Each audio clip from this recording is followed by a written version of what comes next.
Ça va, ça fonctionne pour vous? Ok. Et dans la responsabilité de l'association SOS Chrétien affiliée au diocèse de Paris. Alors, le matin,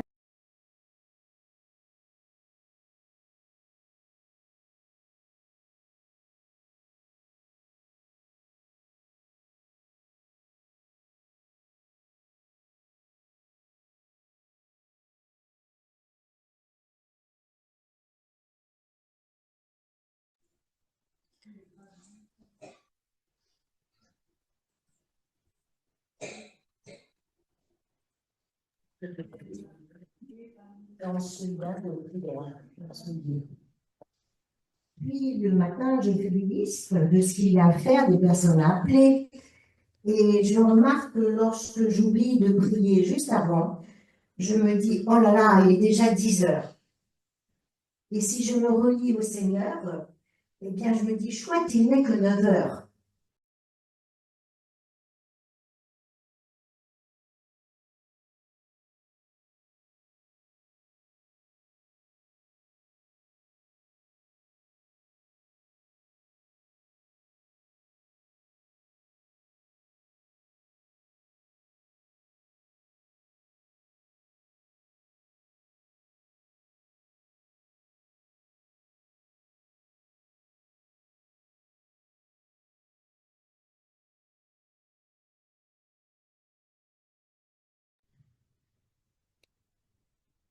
Dans le métro, je lutte pour que ce temps ne soit pas perdu pour Dieu. Ne pas se laisser approcher par les pubs qui défilent, chercher à prier, être attentif à un sourire, un geste de bienveillance, prier pour les SDF croisés, lire le Magnificat que j'ai toujours dans mon sac, revenir d'une écoute à SOS Chrétien, à l'écoute, le cœur qui bondit de joie d'avoir rencontré le Christ dans la parole du tout petit, du paumé, d'avoir accueilli une nouvelle personne écoutante à SOS, être témoin de son appel pour ce service. Puis ce sont les visites aux malades dans les hôpitaux ou l'aide au repas pour certaines personnes. Et je me rattache alors à la communauté des pères camiliens de Saint-Camille de Lévis. Alors, dans la chapelle de l'hôpital, je peux bénéficier de l'adoration des prières avant et après les visites. Et puis, j'ai aussi des visites à faire dans 2 EHPAD pour des personnes de ma famille. Alors, le soir, dans mon lit, je goûte ce que j'appelle des instants d'éternité que j'ai vécu dans la journée. Le regard de Jésus perçu dans les yeux d'une personne malade. Le visage d'un jeune à l'hôpital psychiatrique. Son visage qui s'illumine quand on s'assoit à côté de lui et qu'on l'écoute, tout simplement. La prière réclamée et partagée par un appelant de SOS. La rencontre avec une amie avec qui je peux partager les joies, nos difficultés dans la vie spirituelle. Et je m'endors dans la contemplation et dans la paix, en oubliant même d'éteindre la lumière. Je dois faire attention à ma famille qui me réclame et qui ne comprend pas toujours pourquoi je fais tant de choses pour les autres. Un équilibre à rechercher. Et dans ce quotidien, il y a un moment où je sens que j'empile les actions. Ça va trop vite. Une rencontre riche écrase celle du dessous. Pas le temps de goûter tout ça. J'ai besoin de me concentrer de me réunifier avec l'aide de Dieu. Je prends alors mon agenda et je barre d'un grand trait une semaine à venir. Je pousse cet acte et je vais déjà mieux. Et là, soit j'arrive à Angers, et dès que j'ai traversé le pont au-dessus de la mer, je dis merci mon Dieu de me mettre à l'écart. Je suis accueillie auprès de la communauté Franzi-Peltier que j'ai découverte en 2011. Et là, je propose mes services et partage la vie de prière des sœurs. C'est une autre famille, tant d'amitié. Et puisqu'elle m'écoute, eh bien, j'en profite pour les remercier de m'avoir aidé à grandir dans la foi et la connaissance, la découverte de Marie-Euphrasie et Jean-Eudes. Alors, il y a une deuxième possibilité aussi, quand tout s'accélère, eh bien, parfois je prends la route, seule en vélo, avec ma tante. Alors, les premiers jours, j'apprécie le calme, la solitude, la beauté dans la nature. Et au bout de 3 jours, je me perçois que je fais partie de la nature. Je me fonds dans la création. Et là, je ressens la confiance. Je lâche mes peurs, la peur de me perdre, de crever une roue, de ne pas trouver de quoi manger, ni savoir où dormir. Dieu me porte. Dieu me protège. Sa présence sur cette route, ce que j'ai envie de lui dire, les paroles, les signes qu'il va me donner dans le silence, me trace. J'avance sur ce chemin de vie, parfois sinueux, dans une seule direction, avec la soif d'aimer Dieu plus que tout, de le remercier pour son amour et de se laisser aimer. Voilà, je vous laisserai regarder à la pause la dernière route que j'ai empruntée le long du Danube en Allemagne, il n'y a pas très longtemps. La route, le jour, le repos, la nuit. Et merci à vous toutes de m'avoir si bien accueillie depuis de nombreuses années maintenant. Et vous m'avez fait confiance depuis que je vous connais et vous êtes finalement des sœurs pour moi. Merci.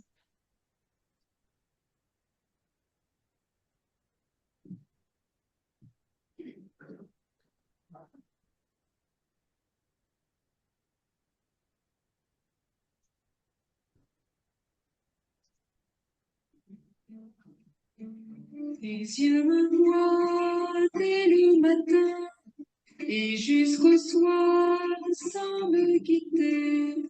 Tu m'as tissé mes façonné dans le silence et la patience. Je t'ai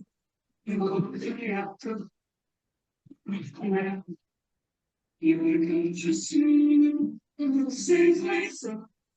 Au fond de lui, que tes amis semblent m'éblouir.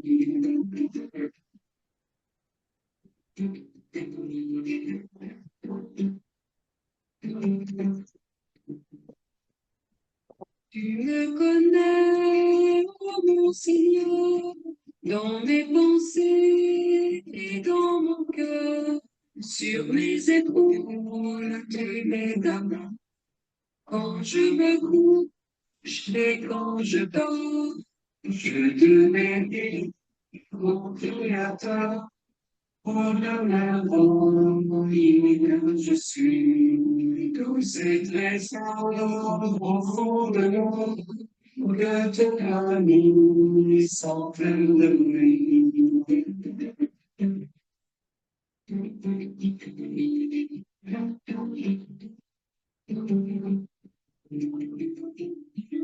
Vais-je aller loin de ta face, de toutes parts tu es présent. Quand je m'assieds, quand je me lève, tu es fidèle dans mes côtés. Je te bénis, mon Créateur, pour que je suis. Tous ces trésors au fond de moi, que tu as mis sans fil de bruit.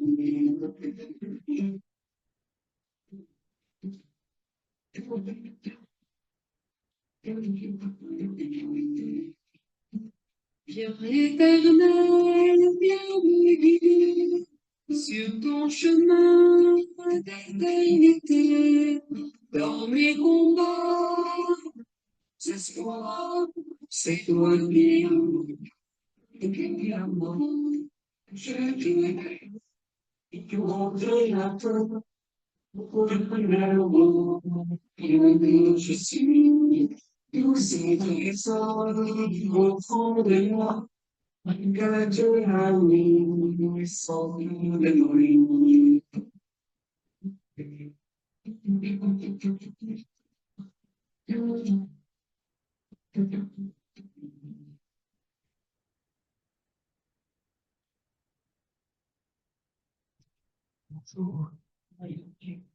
Merci pour le témoignage.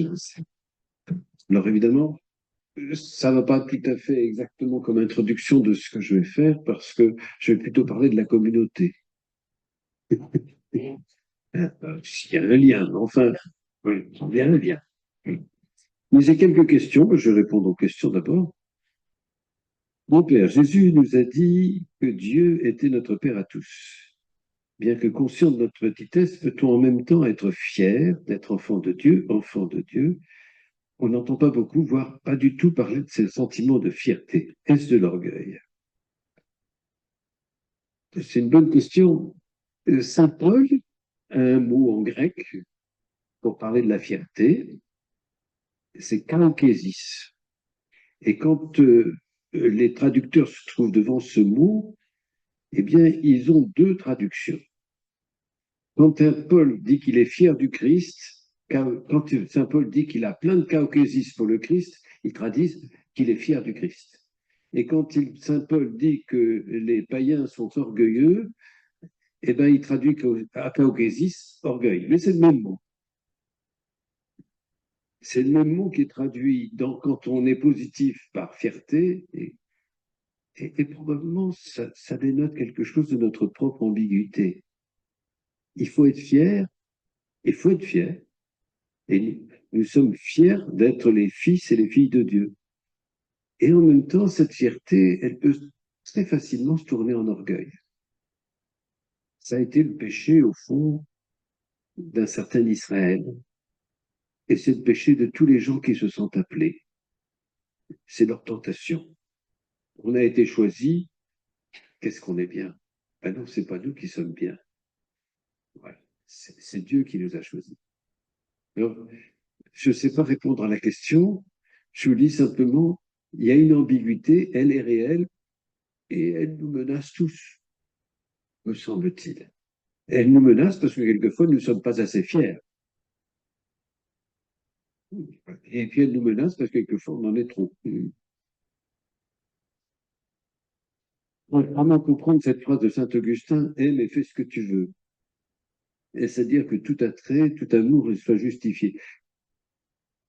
Si mes souvenirs sont bons, mais je ne suis pas sûr de mes souvenirs, quand Saint-Augustin dit ça, c'est pour qu'on puisse taper sur les vilains schismatiques.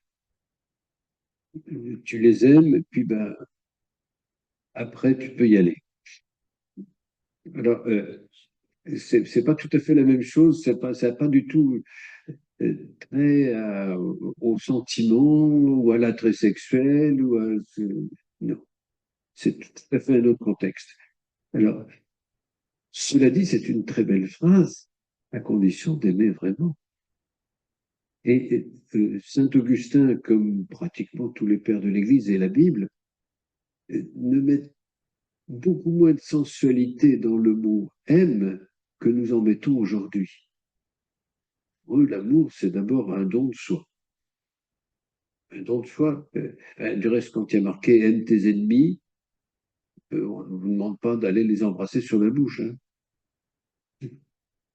Donc, voilà, donc c'est un don de soi, une générosité pour l'autre, un respect de l'autre. Alors, si tu aimes, si tu as ce respect-là, tu peux faire ce que tu veux. Mais ça n'est pas une justification de, de toute autre chose où il n'y a pas que de l'amour au sens biblique du terme. Je ne sais pas si je suis clair. Tant qu'il enlève les péchés du monde, sans doute à la fin des temps, mais en attendant, ils sont bien là. C'est une belle constatation. Mais nous sommes déjà sauvés.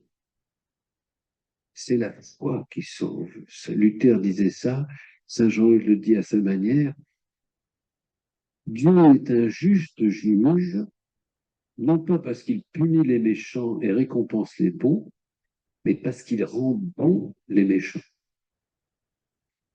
Et à partir du moment où vous avez la foi, croyez en lui, vous lui faites confiance, ce processus de transformation de ce qui est mal en vous est engagé vers le bien. Et vous savez, il y a un grand intellectuel actuel qui s'appelle Monsieur Marion, de l'Académie française, de beaucoup de choses. Et quand on lui demande ce que c'est que la machine d'église, il dit c'est une grande machine à laver. C'est une grande machine à laver. On met dedans tout ce que nous sommes et il en sort des saints. Je ne sais pas si l'image est bonne, mais voilà.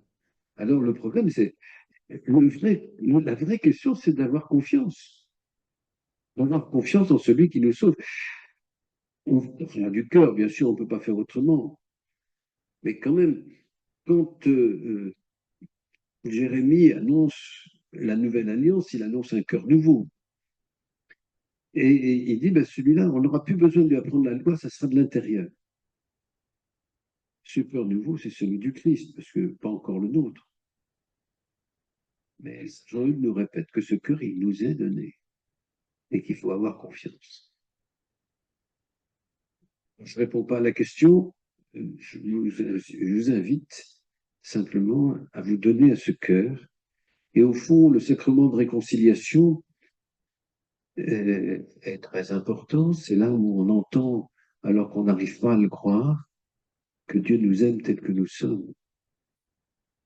Et que le sacrement est un élément de guérison.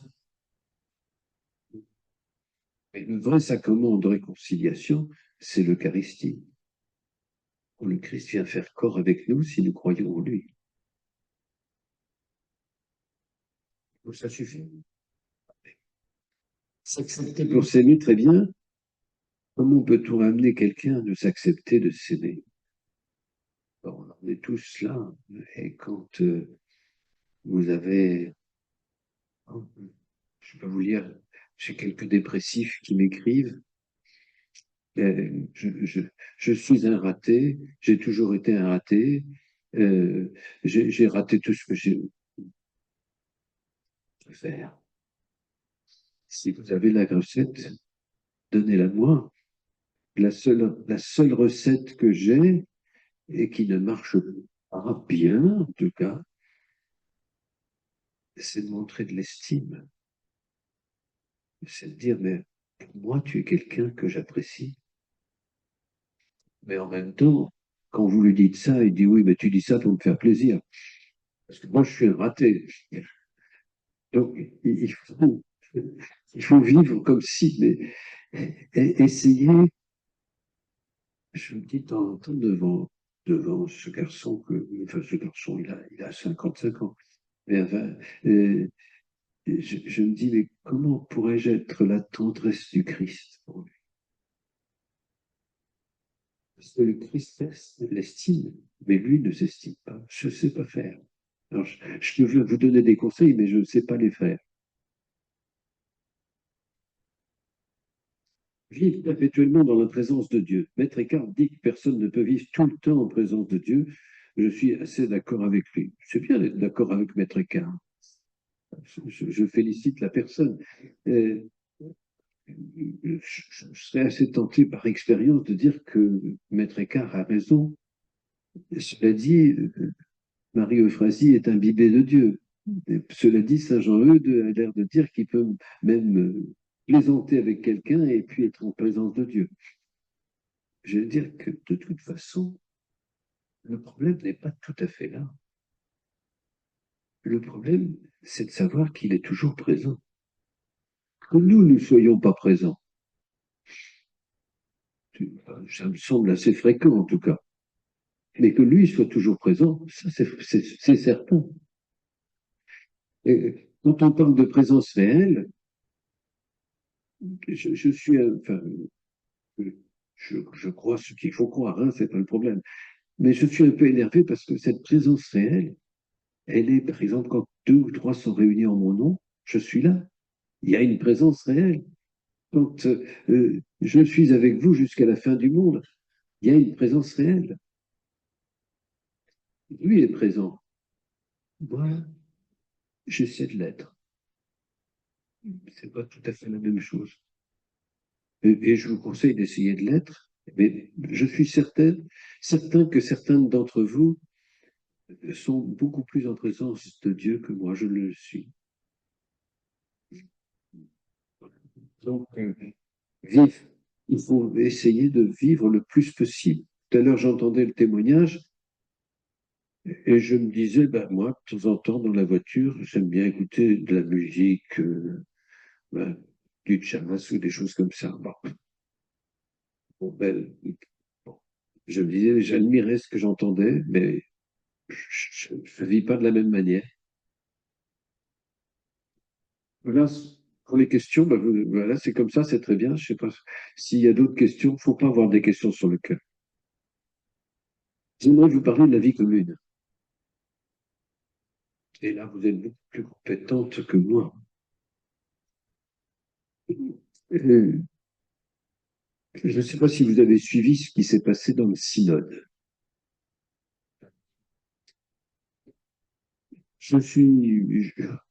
Le texte n'est pas encore publié en français, donc je ne peux pas vous le dire.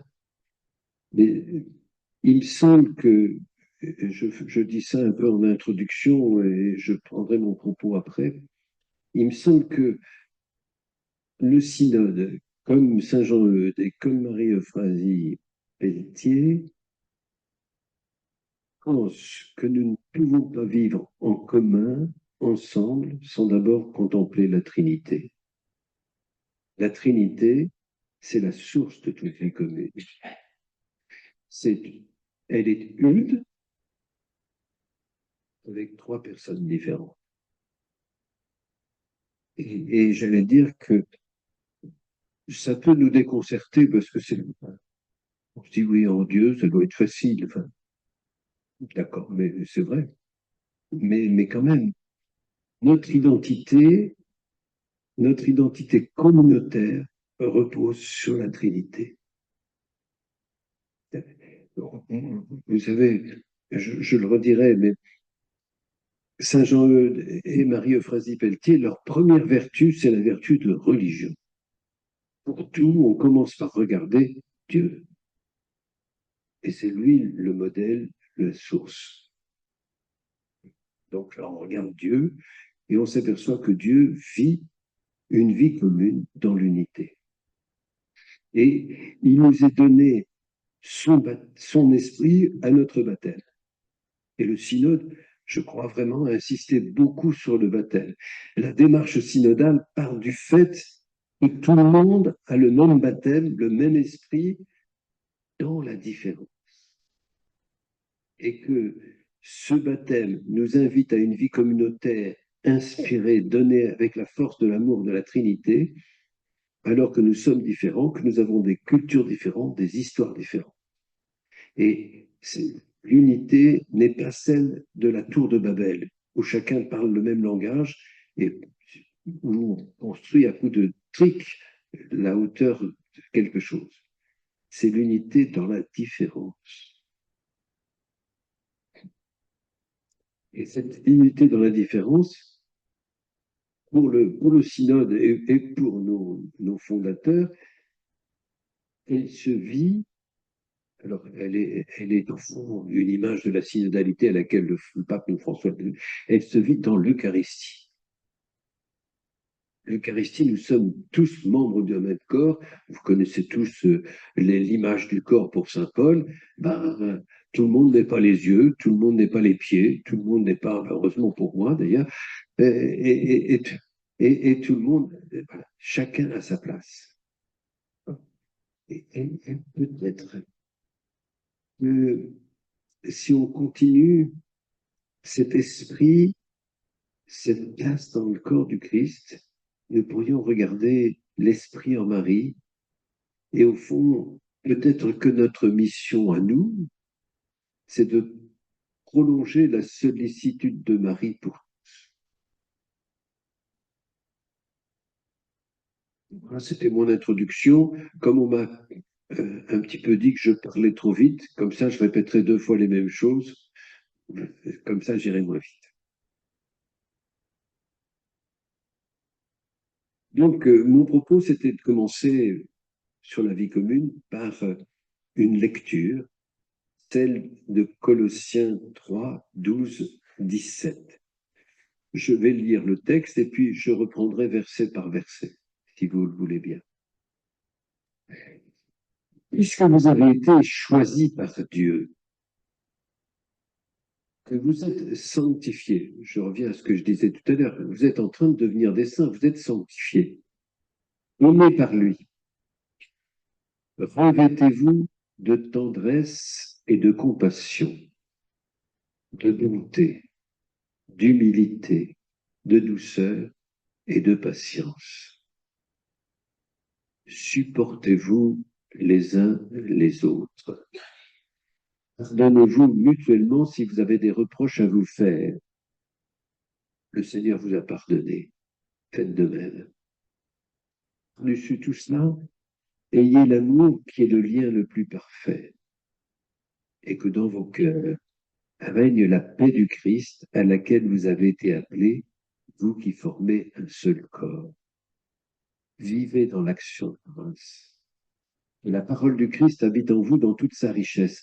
Instruisez-vous, reprenez-vous les uns les autres en toute sagesse. Des psaumes, des hymnes et des chants inspirés, chantez à Dieu dans votre cœur votre connaissance. Et tout ce que vous dites, tout ce que vous faites, que ce soit toujours au nom du Seigneur Jésus, en offrant par lui votre action de grâce à Dieu le Père. Si vous avez tous reconnu probablement cette dernière phrase que Saint Jean-Eudes aime beaucoup. Mais je reprends le premier verset. Puisque vous avez été choisis par Dieu, que vous êtes sanctifiés, aimés par lui, revêtez-vous de tendresse et de compassion, de bonté, d'humilité, de douceur et de patience. La pensée de Paul est absolument claire. Vous êtes aimés, aimez à votre tour. Et d'ailleurs, on parlait toujours de la confiance en soi. Franchement, on ne peut pas avoir de confiance en soi si on ne se sait pas aimer. Je vais raconter une histoire. J'ai souvent été en prison et je me souviens, on faisait des partages d'évangile. Alors au début, avec les partages d'évangile avec les prisonniers qui venaient d'arriver, c'était assez folklorique. Et puis petit à petit, semaine après semaine, on était leur télévision. Hein, c'est-à-dire qu'ils venaient parce que ça les distrayait aussi. Enfin bon, petit à petit, il y en a certains qui se mettaient à vraiment partager. Et vous savez que quand on arrive en prison, généralement, on n'y est pas par sa faute. C'est toujours les copains qui ont dénoncé, j'ai pris pour les autres, c'est injuste parce que c'est toujours les autres. Eh bien, petit à petit, je me souviens en particulier d'un garçon, d'un homme, à partir du moment où on s'est mis à écouter dans le groupe ce qu'il disait. Eh bien, il a changé. Et un jour, alors à la messe le dimanche suivant, on fait prière universelle, chacun dit son intention, on se fait silence, j'allais reprendre la parole quand il se lève et il dit « Prions pour mes victimes ». Il n'avait jamais reconnu qu'il avait des victimes, c'était toujours lui la victime. Et je peux dire, parce que j'en suis sûr, parce que on a discuté ensuite, c'est dans le groupe qu'il a appris, il y a des gens qui ont reconnu qu'il était. Et là, il me semble que puisque nous sommes aimés, nous devons être capables d'aimer au point de reconnaître la grandeur même des pécheurs. C'est ce que vous faites, hein, je vous apprends rien. L'origine de cette force, c'est le baptême.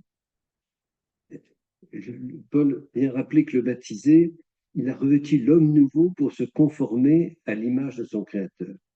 Nous avons été choisis, nous nous sommes engagés, il convient d'en tirer les conséquences. Revêtus de Christ, notre identité première se trouve dans l'amour du Christ. Amour du Christ qui se manifeste normalement dans la tendresse, l'humilité, la douceur et la patience. Supportez-vous les uns les autres. Pardonnez-vous mutuellement si vous avez des reproches à vous faire. Le Seigneur vous a pardonné, faites de même.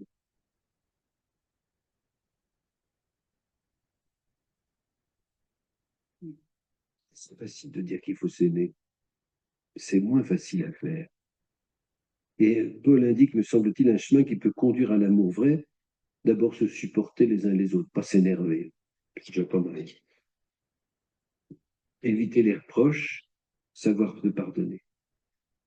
Là encore, il suffit, mais je me suffis entre guillemets, de suivre le Christ qui nous pardonne et croire qu'il nous donne son esprit. Peut-être que quand nous sommes énervés, c'est bon de recourir à l'esprit de Dieu.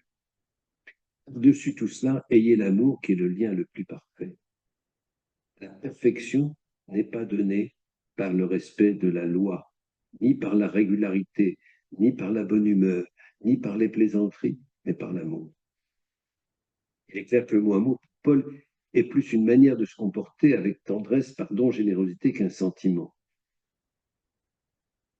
Et que dans vos cœurs règne la paix du Christ à laquelle vous avez été appelés, vous qui formez un seul corps. Vivez dans l'action de grâce. Dieu parle comme d'un constat que nous, Paul parle comme d'un constat que nous formons un seul corps. Ce corps du Christ, c'est évidemment toute l'Église, animée par un seul esprit, confessant une même foi. Chacun d'entre nous est appelé à donner sa propre contribution à l'édification du corps auquel nous appartenons. Au cœur de notre foi se trouve la certitude intime que le Seigneur donne la force de dépasser tous les obstacles à l'unité, ceux de la race, de la culture, des caractères, de la haine, pour vivre en paix avec chacun. L'amour que Dieu donne est un amour qui permet d'aimer nos frères et nos sœurs. C'est pourquoi il nous donne la paix. La paix du Christ a toujours une dimension personnelle et communautaire. La paix du Christ a quand même toujours une dimension de purification. Parce que pour accepter, il faut renoncer à un certain nombre de choses. Et j'allais dire que non seulement il y a un aspect de purification, mais il y a un aspect de but commun. Et il me semble que ce n'est pas tout à fait par hasard que saint Paul dit qu'il faut être dans l'action de grâce. Avant le but commun, ça peut être l'action, et c'est l'action, on verra bien. Mais c'est d'abord rendre grâce à Dieu. Être reconnaissant ensemble. Que la parole du Christ habite en vous dans toute sa richesse. Instruisez-vous et reprenez-vous les uns les autres en toute sagesse. Par des psaumes, des hymnes et des chants inspirés, chantez à Dieu dans vos cœurs votre reconnaissance. À mon avis, il y a là tout un programme de vie commune, probablement en donnant le secret de sa réussite, écouter ensemble la parole de Dieu, pour apprendre à aimer laisser Dieu nous parler, nous travailler, nous purifier. Je veux dire que, pas d'abord faire, mais d'abord écouter. Pour que la parole puisse agir véritablement, nous avons besoin les uns des autres pour discerner, pour nous entraîner à trouver les raisons de rendre grâce et chanter notre gratitude. Fait pas de doute que le chant pour Dieu tisse les liens d'une communauté.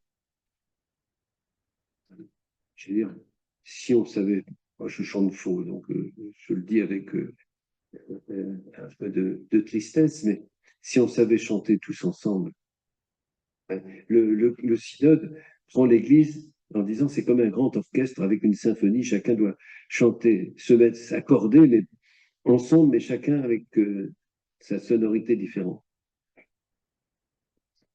Et tout ce que vous dites, tout ce que vous faites, que ce soit toujours au nom du Seigneur Jésus, en offrant par lui votre action de grâce à Dieu le Père. La parole de Dieu, à chaque instant, nous dit, par le Christ, l'amour du Père. Notre vie devait être à chacun de ces instants une réponse à cet amour. Et les Juifs, vous le savez, ils ont 613 commandements. Et leur vie, ils essaient de respecter ces commandements. Quand vous allez à Tel Aviv, vous avez des ascenseurs le samedi qui tournent sans arrêt et s'arrêtent à tous les étages pour qu'on ne soit pas obligé d'appuyer sur un bouton. On peut trouver ça ridicule. Mais ça oblige à penser à Dieu à chaque instant.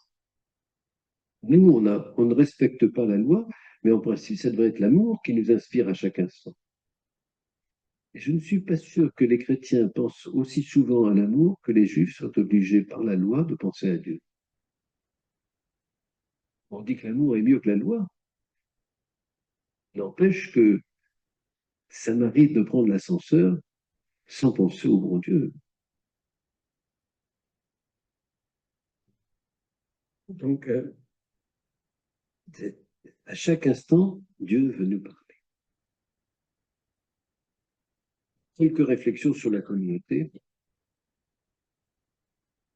Alors, je pense que chacun d'entre nous est né dans une communauté, vit dans une communauté et peut grandir que dans une communauté. Personne n'est une île. Nous avons besoin d'une famille pour naître, nous ne la choisissons pas.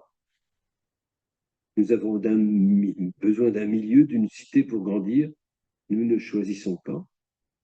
Nous avons besoin de l'Église pour connaître le Christ, nous ne la choisissons pas. Depuis notre baptême, nous faisons partie du corps du Christ, nous ne choisissons pas. Et la Jérusalem céleste, nous la recevons. Et même quand on veut faire quelque chose en dehors de la communauté, on le fait grâce à la communauté. Et notre liberté, c'est de vouloir ce que nous avons reçu. Il y avait un commentaire, je crois, du Lévitique qui s'appelait le don d'une conquête. Nous recevons et il faut faire. Nous avons souvent l'impression de choisir alors que notre choix est souvent l'acceptation d'un don. Il n'existe pas de vocation dans l'abstrait. Son appel, l'appel de Dieu ne peut résonner que par ou à travers ou dans une communauté. Et cela a deux conséquences. La première est de se sentir à sa place, dans ce qui est le plus profond de soi-même. La deuxième a pour cause les limites humaines d'une communauté. Et même si elle porte pour nous l'appel de Dieu, elle n'est jamais parfaite. Même Notre-Dame de Charité du Bon Pasteur, et encore même les autistes. Et évidemment, les limites peuvent devenir insupportables. Et elles le seront d'autant plus que quelquefois, notre volonté de suivre le Christ se dissout dans le temps. On est là parce qu'on a été là et puis qu'on continue. Alors évidemment, je ne connais pas votre vie communautaire, mais elle me semble toujours avoir 4 dimensions. Elle est un moyen de s'unir à Dieu, de vivre en Église, de bâtir une fraternité et de pouvoir aider les autres. À l'évidence, Saint Jean-Eudes, en créant Notre-Dame de Charité, Marie-Euphrasie Pelletier, qui a appelé cette Notre-Dame de Charité un chef-d'œuvre du zèle pour le salut des âmes. Chef-d'œuvre qu'elle a su organiser, internationaliser pour lui donner efficacité et rayonnement. Mais l'un et l'autre plaçaient Dieu en premier. Je vous l'ai dit tout à l'heure, leur vertu préférée était la vertu de religion qui cherche à donner à Dieu tout ce qu'on lui doit. L'un et l'autre avaient un attachement viscéral à l'Église et pensaient qu'il n'était pas possible de faire quoi que ce soit sans vivre au cœur de l'Église. L'un et l'autre ont essayé de trouver des moyens spirituels, financiers, pas mal, administratifs, matériels, pour réussir une vie commune qui soit véritablement au service du peuple de Dieu et notamment des plus pauvres. Alors, la vie commune, il n'y a pas de vie commune en général, il y a la vie commune de chacun, dans chaque communauté, mais quand même, elle est faite par des gens qui sont des moines, même des moniards. Monos, c'est un. C'est des gens qui veulent unis au Christ, qui se lient à d'autres pour être unis au Christ.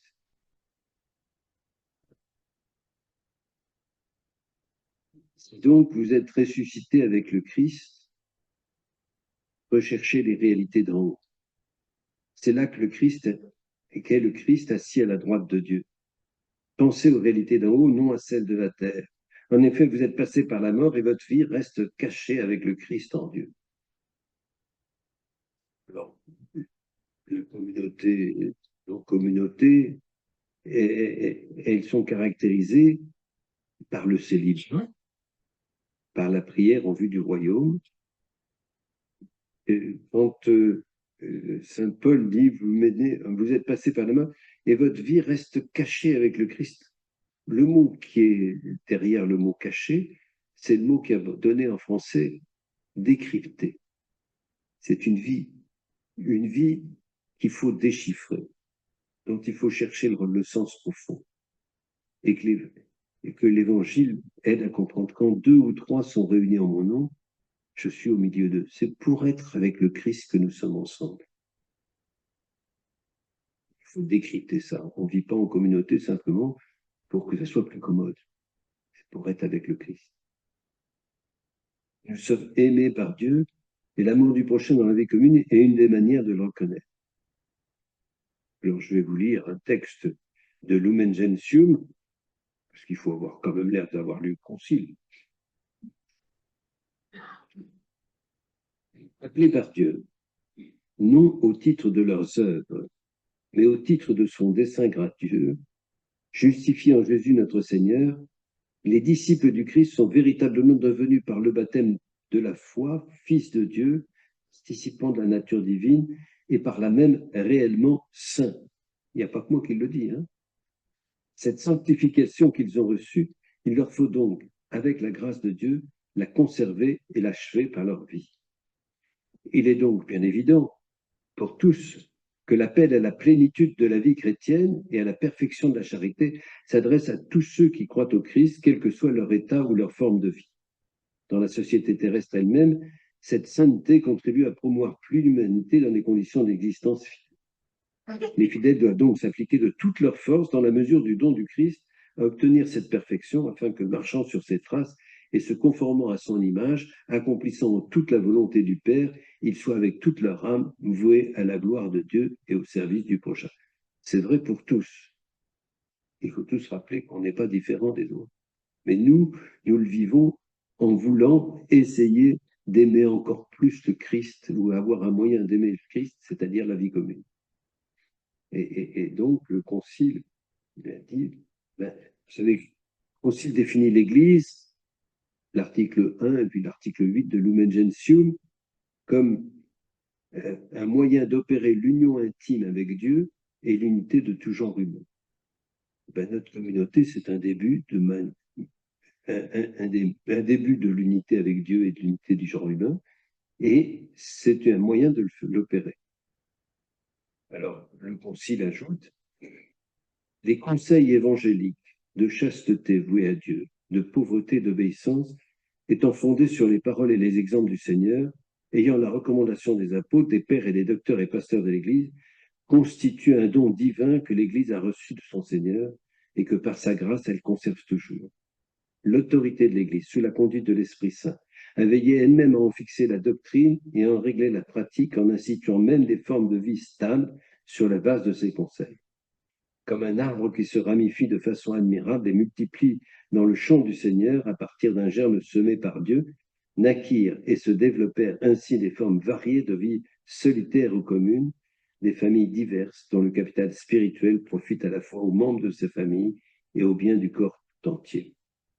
Ces familles assurent à leurs membres les secours d'une plus grande stabilité dans la forme de vie, d'une doctrine éprouvée pour tendre à la perfection, d'une communion fraternelle dans le combat pour le Christ, d'une liberté fortifiée par l'obéissance afin de pouvoir remplir avec sécurité et garder fidèlement les exigences de leur profession religieuse en avançant dans la joie spirituelle sur la route de la charité. C'est un beau programme. C'est un peu difficile à lire, mais c'est un beau programme. Cet état de vie, compte tenu de la constitution divine et hiérarchique de l'Église, ne se situe pas entre la condition du clerc et celle du laïc. Dieu y appelle des fidèles du Christ de l'une et l'autre condition pour jouir dans la vie de l'Église de ce don spécial et servir à la mission salutaire de l'Église, chacun à sa manière. Alors, Jean-Paul II va être, je vais passer sur Jean-Paul II, mais il va être dithyrambique sur la vie consacrée, je vous rappelle, texte que je vous invite à relire, que vous avez probablement lu en son temps, qui s'appelle Vita Consecrata, et qui dit ces choses. La vie consacrée, dès sa naissance, a mis en valeur cette nature intime du christianisme. La communauté religieuse s'est sentie en continuité avec le groupe de ceux qui suivaient Jésus. Il les avait appelés personnellement un par un pour vivre en communion avec lui et avec les autres disciples, pour partager sa vie et son destin et être un signe de la vie et de la communion inaugurée par lui. Les premières communautés monastiques ont regardé la communauté des disciples qui suivaient le Christ à celle de Jérusalem comme leur idéal de vie. Au fond, Jésus a vécu 3 ans, une vie monastique, en communauté. D'abord, il n'avait pas bien choisi leur économe. Enfin, ça c'est...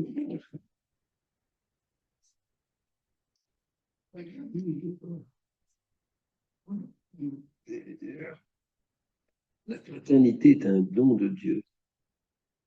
Il faut à la fois la recevoir et la conquérir. Et le document que je viens de citer s'appelait « Le don de la communion suscite le devoir de construire la communauté dont les membres sont appelés à suivre ensemble ». Alors, je lis Saint Jean-Eudes pour compléter ça.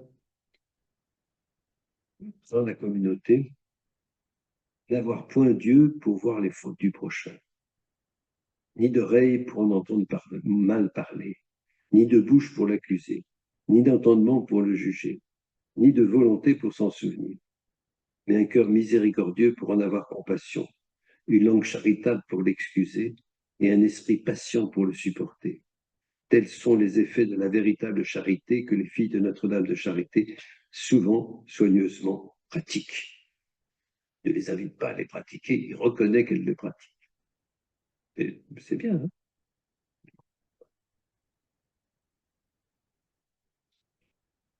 C'est vrai que pour Saint Jean-Eudes, et comme pour Marie-Euphrase Pelletier, cette communauté qui ressemble à la communauté des apôtres avec le Christ, elle a une caractéristique propre.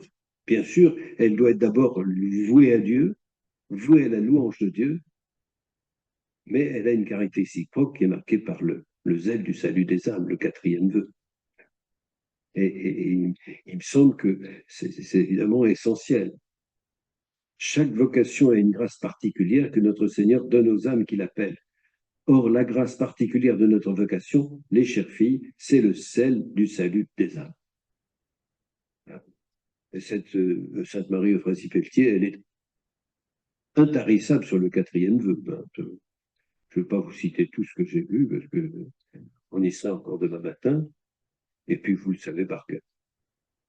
Puissiez-vous, mes chères filles, comprendre l'étendue de vos obligations à l'égard de ces chères âmes, c'est ce que je souhaite en toute chose. Tâchez d'accomplir dans toute sa perfection votre quatrième vœu. Ce vœu se résume en deux mots, charité et zèle. Alors, zèle, c'est un mot plutôt du XVIIe que du XVIIIe siècle, enfin que Marie-Euphrasie Pelletier a emprunté à Saint-Jean-Eudes, pour désigner au XVIIe siècle l'empressement des amoureux l'un vis-à-vis de l'autre. Et il y a dans le latin, il y a de la flamme. Dans le latin d'Église, vous pouvez même désigner la colère divine. Et il évoque toujours l'ardeur, le feu. Le zèle donne une finalité à tout ce que nous sommes et à tout ce que nous faisons. Le zèle doit animer toute notre vie religieuse, notre prière, le sacrifice et l'accomplissement fidèle du travail qui nous est assigné. Il influe aussi sur la manière dont nous accueillons les joies. C'est vos constitutions, chapitre 30, si mes souvenirs sont. Bref, tout faire avec l'amour de Dieu, avec le feu du cœur de Jésus pour les plus lointains. Je voudrais quand même ajouter une dernière chose, parce que sans ça, je crois qu'on ne serait pas fidèle à Marie-Euphrasie. C'est que elle est très locale, mais ouverte sur le global.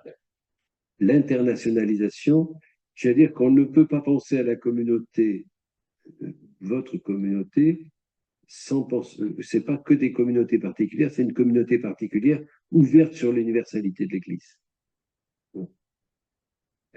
Je crois que c'est spécialement important aujourd'hui, et c'est une chose que nous demande toujours Fratelli Tutti, enfin le pape François. Je voulais insister là-dessus. Le monde est devenu un fourmillement d'échanges, et la fraternité ne peut pas s'enfermer dans une communauté aussi parfaite soit-elle. Il y aurait quelque chose de... J'avais une vilaine expression que ma grand-mère employait, mais que je n'oserais pas employer devant vous. Ça serait un peu pisse-menu, quoi, si on s'enfermait complètement.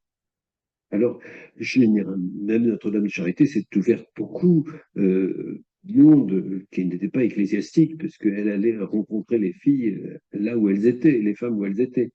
Mais on sent que Marie-Euphrasie Pelletier, elle a un cœur qui ne peut pas se contenter de ce qu'elle voit.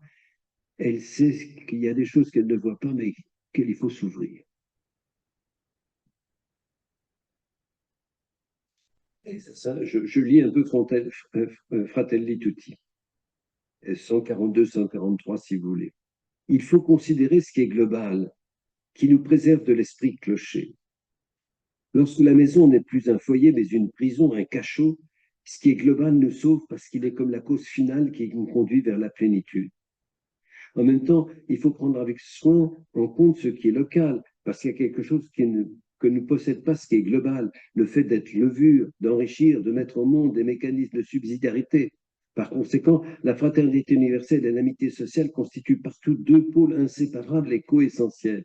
Les séparer entraîne une déformation et une polarisation préjudiciable. Si on ne s'occupe pas du local, on n'est pas chrétien, mais si on n'a pas un regard universel, on n'ouvre pas. Voilà. La solution ne réside pas dans une ouverture qui renonce à son trésor propre, tout comme il n'est pas de dialogue avec l'autre sans une identité personnelle. De même, il n'y a d'ouverture entre les peuples qu'à partir de l'amour de sa terre, de son peuple, de ses traits culturels. Ça, c'est Fratelli Tutti. Je lis maintenant Marie-Euphrasie. Les personnes du monde se figurent en général que les religieuses sont malheureuses et chagrines, qu'elles vivent sans s'aimer. Non, non. Mes bonnes filles, vous pouvez rendre témoignage du contraire. Rassemblées ici de tout pays, nous sommes autant de sœurs affectionnées, et nous savons combien il nous en coûte quand il nous faut nous séparer. Et personne ne nous blâmera si au moment de la séparation, nous payons à notre affection le tribut des larmes. J'aime beaucoup cette phrase.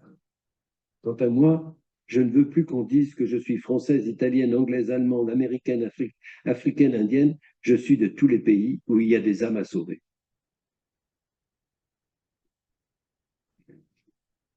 On va s'arrêter là, hein.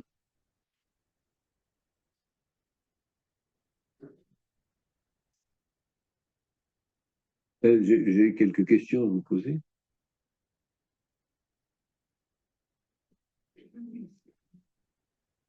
Pourquoi Notre-Dame de Charité du Bon Pasteur? Comment avez-vous connu, comment avez-vous traversé les étapes pour entrer dans la communauté? Pourquoi Notre-Dame de Charité du Bon Pasteur? Comment avez-vous connu, comment avez-vous traversé les étapes pour entrer dans la communauté?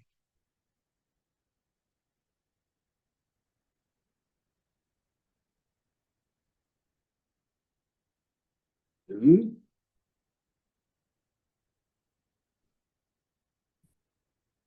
Quelle importance la communauté a-t-elle dans votre vie spirituelle? Que vous apporte-t-elle? Que vous faut-il dépasser? Quelle importance la communauté a-t-elle dans votre vie spirituelle? Que vous apporte-t-elle? Que vous faut-il dépasser? Quelle importance la communauté a-t-elle dans votre vie spirituelle? Que vous apporte-t-elle? Que vous faut-il dépasser?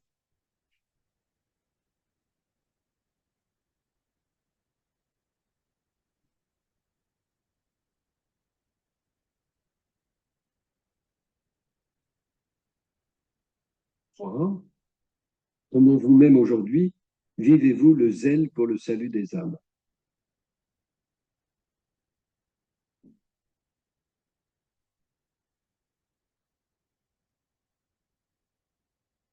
On est obligé de le vivre en priant pour celles qui font quelque chose, parce que quelquefois on peut... Ben, la prière, on ne sait pas très bien faire. Mais au moins, on peut se renseigner, on peut travailler, etc.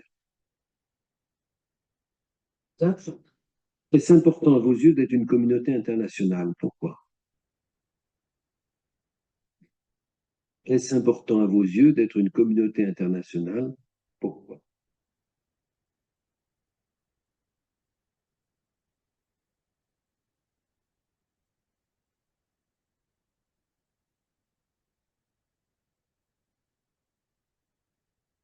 Est-ce important à vos yeux d'être une communauté internationale? Pourquoi?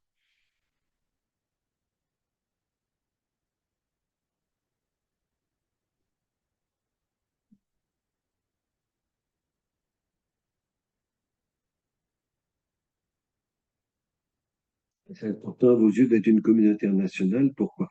5. Comment vivez-vous votre lien avec votre paroisse, avec la communauté de votre diocèse et avec l'Église universelle? Comment vivez-vous votre lien avec votre paroisse, avec la communauté de votre diocèse et avec l'Église universelle?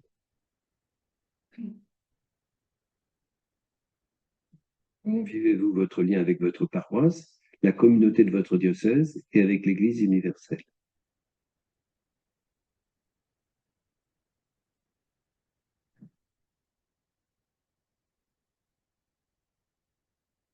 Comment vivez-vous votre lien avec votre paroisse, avec la communauté de votre diocèse et avec l'Église universelle? Petite prière pour terminer, mais elle est plutôt bénédictine et même cistercienne de Thomas Merton.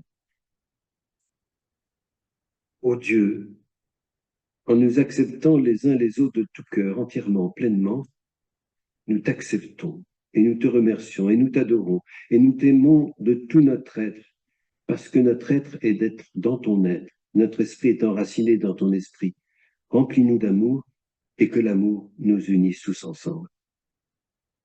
Amen. Je ne serai pas là tout de suite en bas à la sacristie, parce que je vais à l'EHPAD, pour dire les choses comme elles sont. Et puis, ben, par contre, ben, cet après-midi, après la rencontre, eh ben, je serai à la sacristie comme il s'y est. Et puis, je sais pas, on m'a dit quelque chose sur l'heure de la messe. Il y a quelque chose à dire, non? Non, il n'y a rien. Parfait. Ce soir, si vous le voulez bien, on ne peut pas se refaire, on parlera de la miséricorde. Merci pour les questions. S'il y en a d'autres, ben on répondra. Un certain nombre de nos sœurs sont sur le Zoom, en particulier nos sœurs de Madagascar. Voilà, je leur montre l'assemblée et voilà. Oui, oui, c'est sûr. Non, je salue,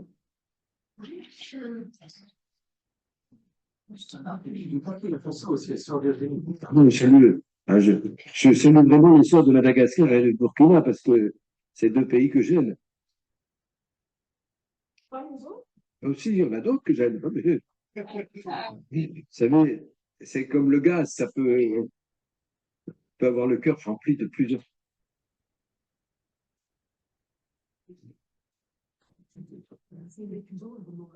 Voilà, mes sœurs. Merci de votre participation, hein. Merci, ça fait plaisir de vous voir.